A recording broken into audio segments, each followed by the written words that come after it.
Did Manny Pacquiao win that fight? That's the question that echoed not only through the arena, but across the entire boxing community.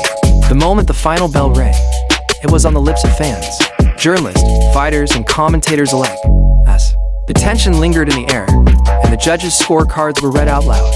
There was a collective moment of confusion, and then frustration.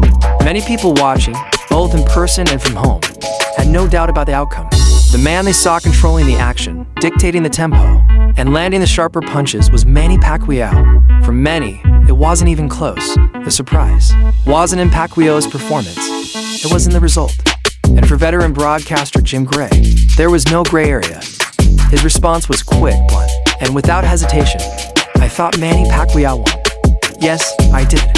And he wasn't alone in thinking that way.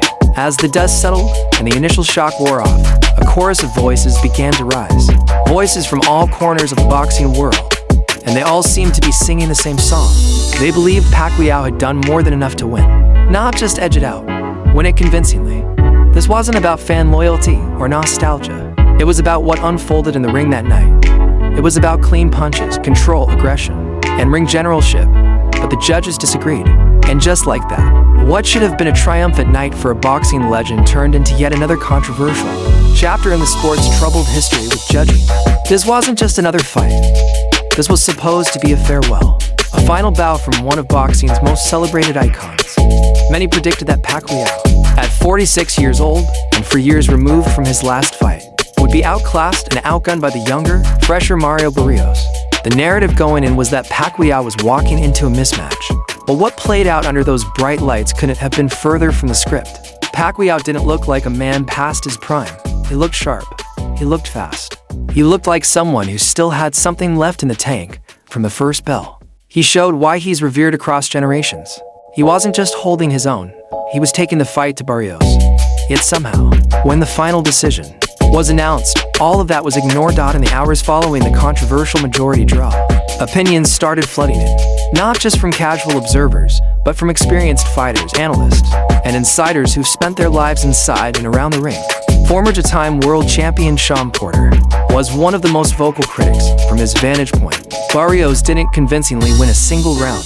Porter, known for his aggressive style and deep boxing IQ, broke down what he saw. He described Pacquiao as systematic, always working behind his jab, setting up combinations, leading with that iconic straight left hand. Barrios, he felt, never truly asserted himself or seized momentum. He questioned whether Barrios even outlanded Pacquiao in any round. To Porter, the decision was baffling. He attributed it to the same issue he's been highlighting for years: poor judging. And Porter's criticism wasn't new or isolated to this fight. He's long expressed concerns about how boxing is scored. In fact, those concerns were part of what led him to retire. He's been inside fights where the result didn't match the performance. And for him, this was another example of what's broken in the sport. He couldn't find any logic in the judge's decision. To him, trying to understand how they arrived at a draw was a waste of time. It simply made no sense.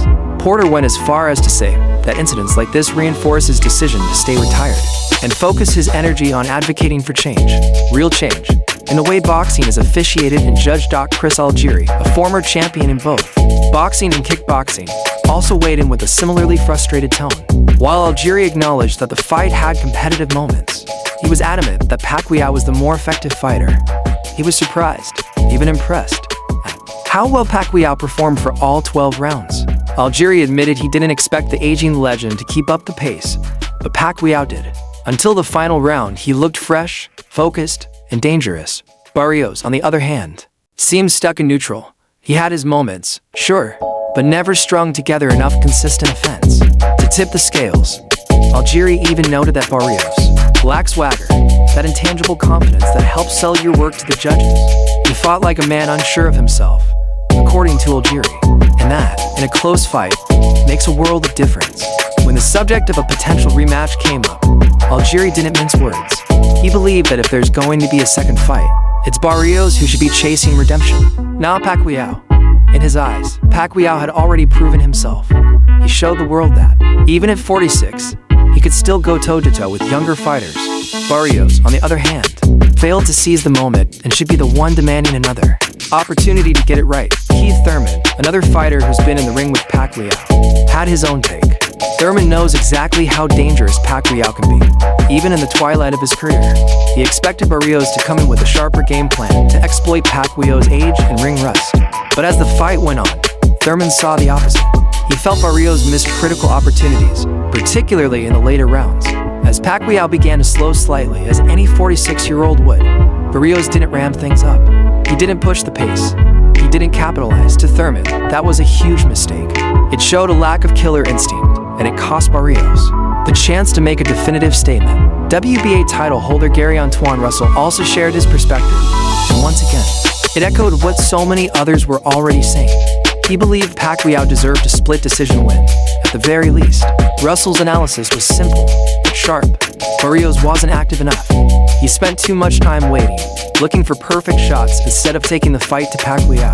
And against a high-output fighter like Manny, that kind of passivity doesn't get you wins. Russell emphasized that Pacquiao was the busier, more effective fighter. While the bout wasn't a blowout, the scoring should have tilted toward the man who made the fight happen, and that, in his opinion, was clearly Pacquiao.